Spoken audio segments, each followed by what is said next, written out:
Hey guys, welcome back. It's Sunday, nope, not March. It's April 5th, April 6th, Sunday. It's about 2 o'clock and we're still dealing with the wet and the cold. It's like 40 degrees. I picked up some stands, tubeless sealant. So this is 16, almost 17 ounces. I got some valves. So these are the same valves that I got from Trek the other day. Apparently, they didn't come in a package like this when I got them from Trek, but he said they were the stands valves. And looking at them, they don't have the little rubber things for the lock nut. And so we'll try it again with these ones. And I got some 25 or 24 mil tape. This is the WTB tape. This stuff works pretty good. I also got this REI bottle cage. It's a side load one. I think this was, I don't know, $12 or so. I really like these side loads. They work pretty good. I don't know where I'm gonna put this yet, but I did notice that I think it's like a dual purpose. Like you can take that little plastic out and put it up on the top and it'll be a left or a right side load. So we'll see how that goes. I got all this stuff to convert. Let me switch you around. I finally wanted to convert the Trek Emonda. This is the ALR5. For now, I'm gonna give you a quick little walkthrough of how to set this up. And I know that there's plenty of videos out there, but I'm just gonna give you the basics and we'll go from there. And I'm gonna need a 6. I'm gonna do the rear first. I don't know why, just for whatever reason I like doing the back. Oh. First. Look, I did clean my cassette yesterday. It's looking nice and clean. It was like black. And I haven't rode this bike a whole bunch since I got it, because I got it like right at the end of riding season last year and it's just been so cold. And yesterday I rode, I'm like, man, I really got to get out on this one more. So, and hopefully these tires come on and off real easy. They probably won't. So I'm gonna just take this, kind of pull it down and over if I can. I don't want to damage the inner tube. I should be able. There we go. So these tires also didn't come with the bike. They came with a similar tire. What is the tire that comes with this? These are Bontrager R3 700 by 32, and these are tubeless. The ones that come with it are similar, but they're not tubeless. So what we need to do is get this kind of out of the way. Whoop. Get our inner tube out, and we'll save these inner tubes and we'll put them away for a rainy day. There we go. So I'll take that off. I suppose I could probably put tape over that. It's pretty rigid. And we're gonna find our valve hole. It's down here. Yeah, it'll be an okay fit.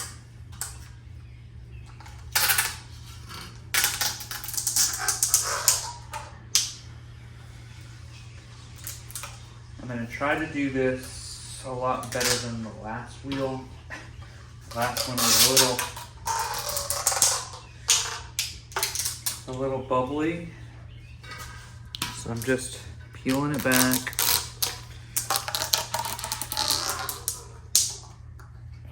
Kind of pulling it tight to where you kind of get a little shaky. And then we gotta get our scissors and make a cut. All right, so I like to, where's my valve? It's right over there. So I'm gonna pull this tight again because for whatever reason I just lift that all back up. Dummy. Okay, so that's gonna be about where I go to. I'm gonna cut it at an angle, not straight across. So from here, I like to kind of just rub it all down with my finger, make sure that everything's laying nicely down there.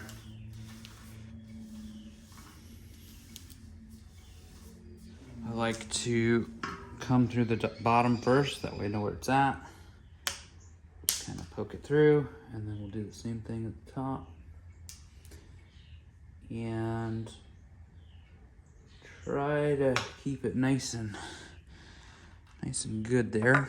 The thing that bothers me about these, like I said, there's no rubber O-ring for the external side of it where it sticks out. And I think that's causing a bit of an issue when it comes to sealing on my other bike where I use these. And these are the 35 mil stems, and they're probably too short for this wheel. Hopefully I'll be able to get a pump head over that. So I want to make sure that I'm going the right direction. Here's my rotation. The wheel's going to go this way, so I got to figure out the rotation on here, which it doesn't matter too much, but it does go this way on here. So I got the one side on. Now coming back to the other side should be a little bit easier as long as you keep both your hands working. You don't want to focus in on just your right hand or your left hand, because the other side will start to fall off. So if I start coming over here, it's going to start pulling out over here.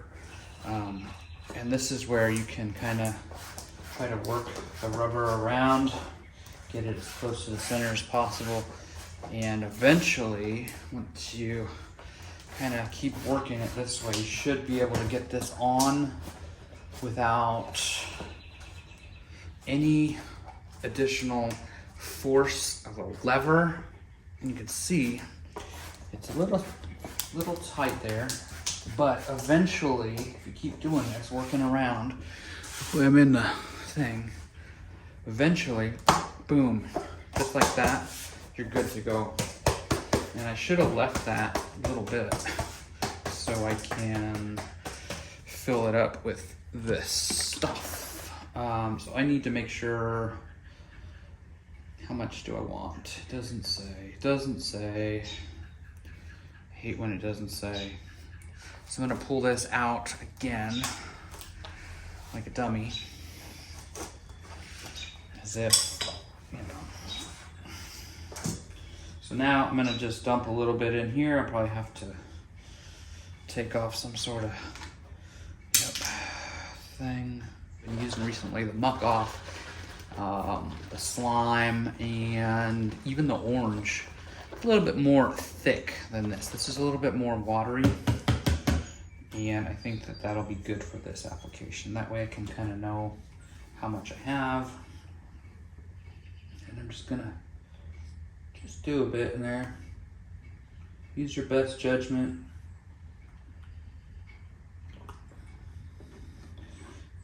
You can probably look it up.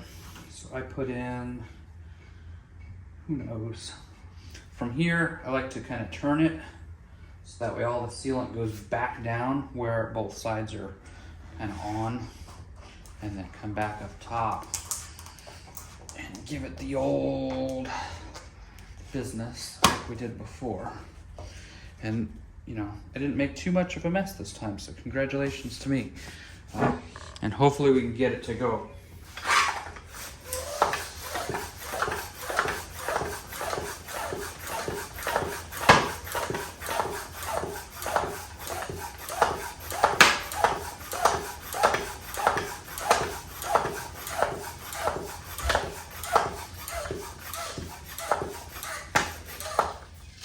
There we go. So I put 50 in here. I'm kind of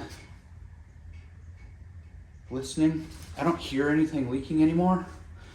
If you shake this around a bit, you'll usually be pretty good. Okay,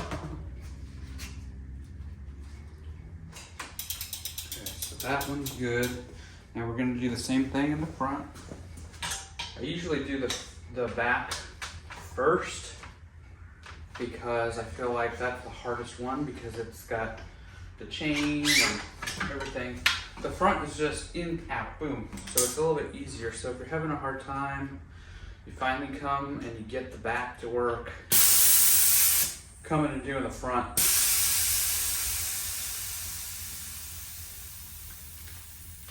is usually a cakewalk.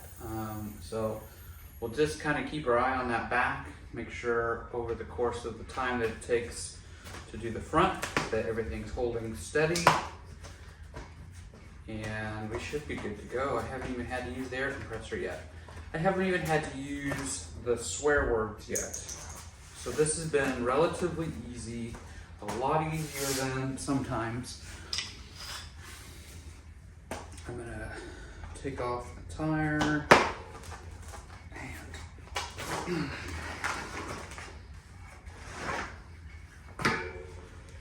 do that.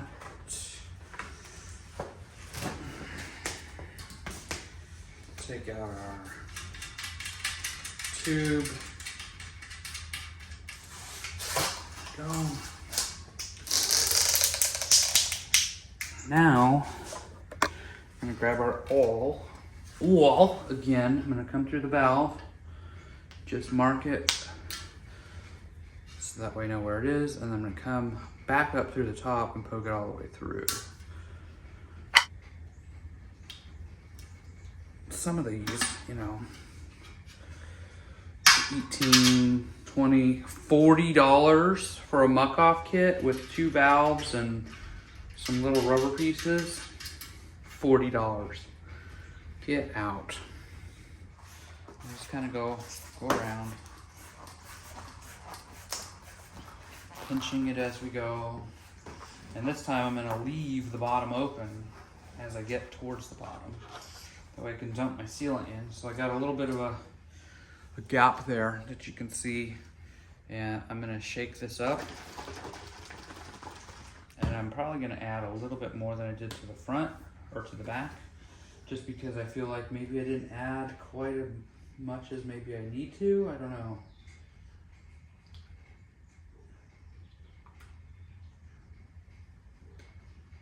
It's probably enough.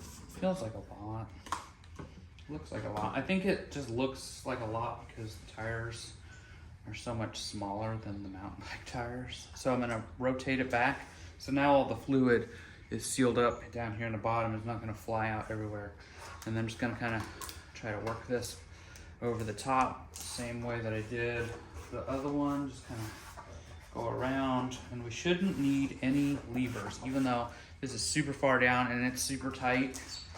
Eventually, you know, given enough massaging here, you should be able to easily get it over the top there. And that's about where we're at. Just like that, okay? So I'm gonna kind of go around, make sure it's sitting where I feel it's supposed to be. Give one quick last spin on that nut. Fill up very quick, so.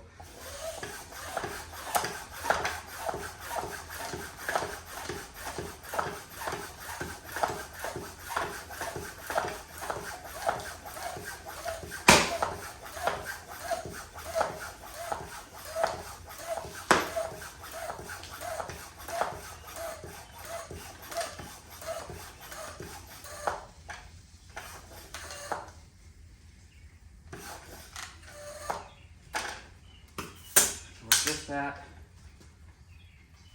Listen.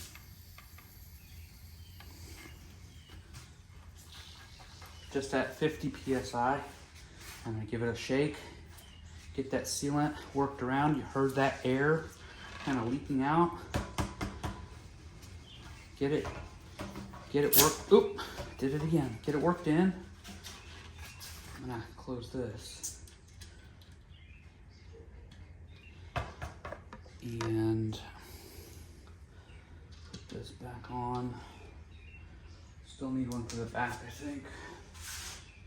And that's still solid. Oh, I did put one on back there. That's still solid, so that feels good. Now, there's no sound. I don't know if you could hear the sound before, but that's pretty much it. That's gonna be it for this one. You can take this out straight away. In the beginning, when I first started doing tubeless setups, I did the ghetto tubeless, the gorilla tape and the pull and pray and all that stuff. And I was always, kind of every video I watched said, let it sit overnight. Okay, I did that, and I've never really had an issue as far as like anything being significantly happening overnight, where you lose a bunch of air, you come back and the tires are flat. Never really had that. I think that you can go ride this right now, because that's going to help get everything going. Now, you probably don't want to go too far, just in case if you have a super whack tape job where it's just not sealing for whatever reason, you're going to have to redo the tape. Yeah, maybe, don't go too far. But for the most part, I'll be fine to ride this, and I'd be confident to ride it for long periods of time without any issues. With that, I'm going to put this front wheel back in,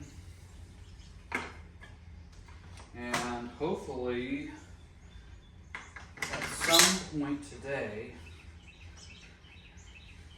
the rain will give up enough or let up enough to where I can get out and ride. I went out yesterday, got in about 10 miles. It was wet, it was gross.